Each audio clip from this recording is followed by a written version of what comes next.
Hi all, welcome to Xylem SSC RRB. So ഇന്ന് നമ്മുടെ ചർച്ചാ വിഷയം എന്ന് പറയുന്നത് NTPC 2025 ചോദിച്ച ചില പ്രധാനപ്പെട്ട സയൻസ് ചോദ്യങ്ങളാണ് നമ്മൾ ഇന്നത്തെ വീഡിയോയിൽ ഡിസ്കസ് ചെയ്യാൻ പോകുന്നത്.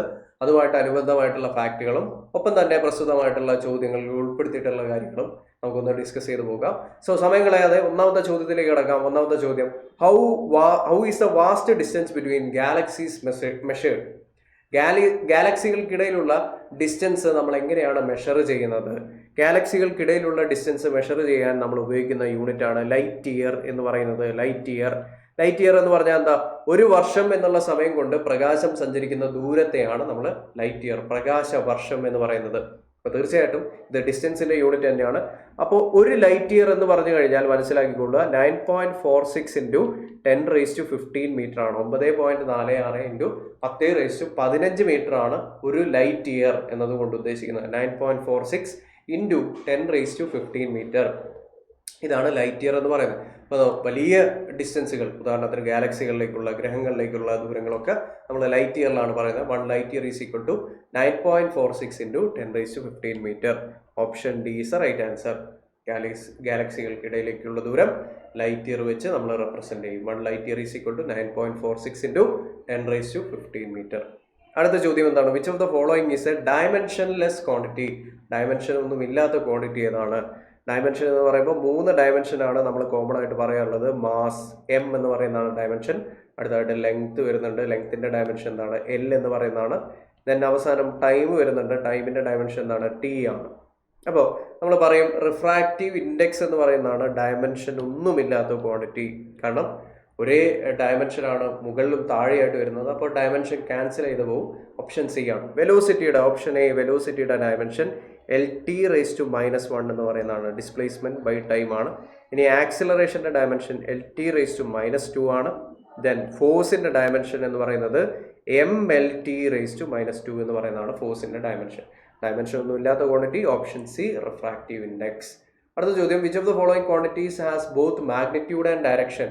അതായത് ഫിസിക്കൽ ക്വാണ്ടിറ്റീസിനെ നമുക്ക് 2 തരത്തിൽ ക്ലാസിഫൈ ചെയ്യാം. വെക്റ്റർ ക്വാണ്ടിറ്റീസ് എന്നും അതുപോലെ തന്നെ സ്കേലാർ ക്വാണ്ടിറ്റീസ് എന്നും. വെക്റ്റർ ക്വാണ്ടിറ്റീസ് എന്നതുകൊണ്ട് ഉദ്ദേശിക്കുന്നത് എന്താണ്? അയാളെ സ്പെസിഫൈ ചെയ്യാൻ നമുക്ക് എന്ത് വേണം? മാഗ്നിറ്റ്യൂഡും വേണം, അതുപോലെ തന്നെ നമുക്ക് ഡയറക്ഷനും വേണം. മാഗ്നിറ്റ്യൂഡും വേണം, ഡയറക്ഷനും വേണം. രണ്ടും ഉൾപ്പെട്ടിട്ടുള്ള ക്വാണ്ടിറ്റീസിനെയാണ് നമ്മൾ എന്ത് പറയുക? വെക്റ്റർ ക്വാണ്ടിറ്റീസ് എന്ന് പറയാം. സ്കേലാർ ക്വാണ്ടിറ്റിയെ സ്പെസിഫൈ ചെയ്യാനായിട്ട് എന്ത് മാത്രം മതി? മാഗ്നിറ്റ്യൂഡ് മാത്രം മതി. അപ്പോൾ തന്നിട്ടുള്ളവയിൽ ഒരു വെക്റ്റർ ക്വാണ്ടിറ്റി ഏതാണ് എന്ന് ചോദിച്ചു കഴിഞ്ഞാൽ വെലോസിറ്റി എന്ന് പറയുന്നതാണ് vector quantity, option D. Time, distance, speed എന്നൊക്കെ പറയുന്നത് എന്താണ്? സ്കേലാർ ക്വാണ്ടിറ്റീസ് ആണ്. ടൈം, ഡിസ്റ്റൻസ്, സ്പീഡൊക്കെ സ്കേലാർ ക്വാണ്ടിറ്റീസ് ആണ്. അപ്പോൾ നമ്മുടെ കറക്റ്റ് ആൻസർ എന്താണ്? Option D, velocity. Velocity is A vector quantity. അടുത്ത ചോദ്യം, who is credited with the discovery of nucleus through the gold foil experiment? ഏറ്റവും പ്രധാനപ്പെട്ട ഒരു എക്സ്പെരിമെന്റ് ആയിട്ടുള്ള ഗോൾഡ് ഫോയിൽ എക്സ്പെരിമെന്റിലൂടെ ആറ്റത്തിന്റെ കേന്ദ്രമായിട്ടുള്ള ന്യൂക്ലിയസ് കണ്ടെത്തിയ സയന്റിസ്റ്റ് ആണ് ഏണസ്റ്റ് റുദർഫോർഡ് എന്ന് പറയുന്നത്. ഏണസ്റ്റ് റുദർഫോർഡ് ആണ് ന്യൂക്ലിയസിനെ 1911 കണ്ടുപിടിച്ചത്. Option B. 1911 ഏണസ്റ്റ് റുദർഫോർഡ് ആണ് ആരെ കണ്ടുപിടിച്ചത്? നമ്മുടെ ന്യൂക്ലിയസ്, ആറ്റത്തിന്റെ കേന്ദ്രമായിട്ടുള്ള ന്യൂക്ലിയസ്. അദ്ദേഹം തന്നെയാണ് ന്യൂക്ലിയർ മോഡൽ ഓഫ് ആറ്റവും നമ്മുടെ മുന്നിലേക്ക് പ്രസന്റ് ചെയ്തത്. അടുത്തായിട്ട്, how many mutually independent base quantities are there in current international SI unitary system? SI system പ്രകാരം നമുക്ക് എത്ര ഇൻഡിപെൻഡന്റ് ക്വാണ്ടിറ്റീസ് ആണുള്ളത്? SI സിസ്റ്റം എന്ന് പറയുമ്പോൾ സിസ്റ്റമേ ഇന്റർനാഷണലെ D യൂണിറ്റ്സ് എന്ന് പറയുന്നതാണ്. 1961 കോൺഫറൻസ് പ്രകാരമാണ് അവർ കൃത്യമായിട്ടുള്ള യൂണിറ്റ്സ്, സ്റ്റാൻഡേർഡ് യൂണിറ്റ്സ് സെറ്റ് ചെയ്ത് വെച്ചത്. അപ്പോൾ ഇവരുടെ SI സിസ്റ്റം പ്രകാരം 7 ഫണ്ടമെന്റൽ ഫിസിക്കൽ ക്വാണ്ടിറ്റീസ് ആണുള്ളത്. 7 ഫണ്ടമെന്റൽ ഫിസിക്കൽ ക്വാണ്ടിറ്റീസ് ഉണ്ട്. ആ 7 ഫണ്ടമെന്റൽ ക്വാണ്ടിറ്റീസ് എന്ന് പറയുന്നത് മറ്റു യാതൊന്നിനെയും ഡിപ്പെൻഡ് ചെയ്യാതെ സ്വതന്ത്രമായിട്ട് നിൽക്കുന്നവയാണ്. So 7 fundamental quantities are there. അപ്പോൾ ഇങ്ങനെ ഓർത്ത് വെക്കുക, 6+1 7 അല്ലേ? 6+1 7, 7 ഫണ്ടമെന്റൽ ക്വാണ്ടിറ്റീസ് ആണുള്ളത്. 60s SI യൂണിറ്റ് 60s ഇത് കോൺഫറൻസ് വരുന്നത് 1961. ഓക്കെ. ദെൻ അടുത്ത ചോദ്യം, an object moves up to 4 times faster than the speed of sound, the condition is called? ഇവിടെ നമ്മൾ ഉപയോഗിക്കുന്ന കോൺസെപ്റ്റ് എന്ന് പറയുന്നത് മാക്ക് നമ്പർ എന്ന് പറയുന്ന കോൺസെപ്റ്റ് ആണ്. മാക്ക് നമ്പർ M എന്ന് പറയും. മാക്ക് നമ്പർ എങ്ങനെ കണ്ടുപിടിക്കാം? സ്പീഡ് ഓഫ് ഒബ്ജക്റ്റിന്റെ speed of object divided by speed of sound. സൗണ്ടിൻ്റെ സ്പീഡിനെ വെച്ച് ഹരിക്കുമ്പോഴാണ്. അതായത് നമ്മളെ speed of sound at 20 degree Celsius നമ്മളൊരു സ്റ്റാൻഡേർഡായിട്ട് എടുത്തു കഴിഞ്ഞാൽ സ്പീഡ് ഓഫ് സൗണ്ടിൻ്റെ സ്പീഡ് അറ്റ് 20 ഡിഗ്രി സെൽഷ്യസ് എത്രയാണ്? 343 മീറ്റർ പെർ സെക്കൻഡ് ആണ്. ഇപ്പോൾ ഒരു വസ്തുവിൻ്റെ സ്പീഡിനെ നമ്മൾ സൗണ്ടിൻ്റെ സ്പീഡ് വെച്ച് ഹരിക്കുമ്പോഴാണ് മാക് നമ്പർ എന്ന് പറയുന്ന എം വാല്യൂ കിട്ടുക. ശ്രദ്ധിക്കണം, മാക് നമ്പർ ലെസ് ദാൻ 1 ആണെങ്കിൽ അങ്ങനെയുള്ള സൗണ്ടിനെ നമ്മൾ എന്താ പറയുക? സബ് സോണിക് സൗണ്ട് എന്ന് പറയും. Sub sonic sound. ഇനി എം ഈക്വൽ ടു 1 ആണെങ്കിൽ ആ സൗണ്ടിനെ നമ്മൾ എന്താ പറയുക? ട്രാൻസോണിക് സൗണ്ട് എന്നാണ് പറയുക. Transonic sound. M greater than 1 ആണെങ്കിലോ അങ്ങനെയുള്ള സൗണ്ടിനെ നമ്മൾ സൂപ്പർസോണിക് വിമാനങ്ങളെ പറ്റി കേട്ടിട്ടുണ്ടോ? സൂപ്പർസോണിക് സൗണ്ട് എന്ന് പറയും. ഇനി ഫൈനലി എം ഗ്രേറ്റർ ദാൻ 5 ആണെങ്കിൽ അങ്ങനെയുള്ള സൗണ്ടിനെയാണ് ഹൈപ്പർസോണിക് സൗണ്ട് എന്ന് പറയുന്നത്. ഹൈപ്പർസോണിക് സൗണ്ട് എന്ന് പറയും.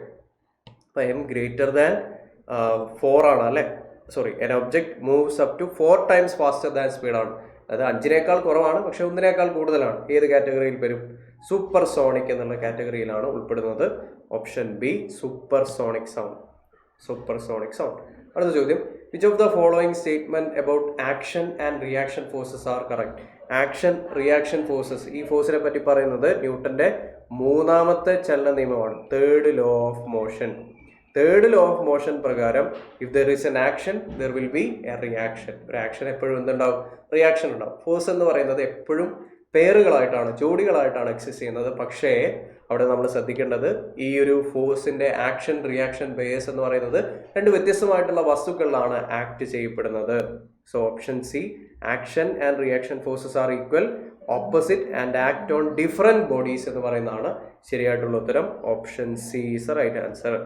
ഓക്കെ, ദെൻ അടുത്ത ചോദ്യം, the element with atomic number 21, atomic number 21 വരുന്ന ആ ഒരു മൂലകം ഏതാണ്? ഇവിടെ നിങ്ങൾ ഓർത്തിരിക്കേണ്ട ഒരു ട്രിക്ക് എന്ന് പറയുന്നത് ഇങ്ങനെ ഓർത്തിരുന്നാൽ മതി. സ്കൂട്ടി വിക്രമൻ ഫെക്കോ നിക്കൂസൻ എന്ന് ഓർത്തിരിക്കുക. ഈസി ആയിട്ട് ഓർത്ത് വെക്കാൻ പറ്റും. സ്കൂട്ടി, SC എന്ന് പറയുന്ന സ്കാൻഡിയം ആണ്, TI titanium, V vanadium, CR chromium, MN manganese, FE iron, CO cobalt, NI nickel, CU copper, ZN zinc. അപ്പോൾ ഇവിടെ സ്കാൻഡിയത്തിൻ്റെ അറ്റോമിക് നമ്പർ വരുന്നത് 21 ആണ്, titanium 22, vanadium 23, chromium 24, manganese 25, iron 26, cobalt 27, nickel 28, copper 29, zinc 30. അപ്പോൾ ഇതാണ് അറ്റോമിക് നമ്പറിൻ്റെ ആ ഒരു ഇൻക്രീസിങ് ഓർഡർ എന്ന് പറയുന്നത്. സോ അറ്റോമിക് നമ്പർ 21 ആരാണ്? Option B, scandium. Okay, so ഇതുപോലുള്ള കിടിലൻ ചോദ്യങ്ങളും അതുപോലെ തന്നെ എക്സ്പ്ലനേറ്ററി വീഡിയോസുമായിട്ട് നമുക്ക് മറ്റൊരു സെഷൻ വീണ്ടും കാണാം. അതുപോലെ തന്നെ ലാസ്റ്റ് ബട്ട് നോട്ട് ലീസ്റ്റ് എന്നുള്ള രീതിയിൽ നമുക്ക് പറയാം, നിങ്ങൾ റെയിൽവേ എക്സാം കൃത്യമായിട്ട് ഫോളോ ചെയ്യുന്ന അല്ലെങ്കിൽ അങ്ങനെ ഒരു ജോലി ആഗ്രഹിക്കുന്നവരാണ് നിങ്ങളെങ്കിൽ, റെയിൽവേക്ക് കീഴിൽ വരുന്ന ഏത് ജോലിക്ക് വേണ്ടി പഠിക്കുന്നവരാണ് നിങ്ങളെങ്കിൽ, ആ വരുന്ന എക്സാമുകൾക്ക് വേണ്ടി നിങ്ങളെ പ്രിപ്പയർ ചെയ്യിക്കാനായിട്ട് സൈലം ആരംഭിച്ച ബാച്ചാണ് railway RRB NTPC regular batch 1.0 എന്ന് പറയുന്നത്. ഫീ എന്ന് പറയുന്നത് വെറും 3999 രൂപയാണ്. കംപ്ലീറ്റ് സിലബസ് കവറേജും അതുപോലെ തന്നെ നിങ്ങളെ എക്സാമിന് വേണ്ടി സജ്ജരാക്കാനുള്ള എല്ലാ കാര്യങ്ങളുമായിട്ട് ഈ ബാച്ച് ഓൾറെഡി റണ്ണിങ് ആണ്. സോ ഒരു കേന്ദ്ര സർക്കാർ ജോലി, റെയിൽവേ ജോലി ആഗ്രഹിക്കുന്നവരാണ് നിങ്ങളെങ്കിൽ എത്രയും പെട്ടെന്ന് ഈ ബാച്ചിലേക്ക് ജോയിൻ ചെയ്യാനായിട്ട് ശ്രമിക്കുക.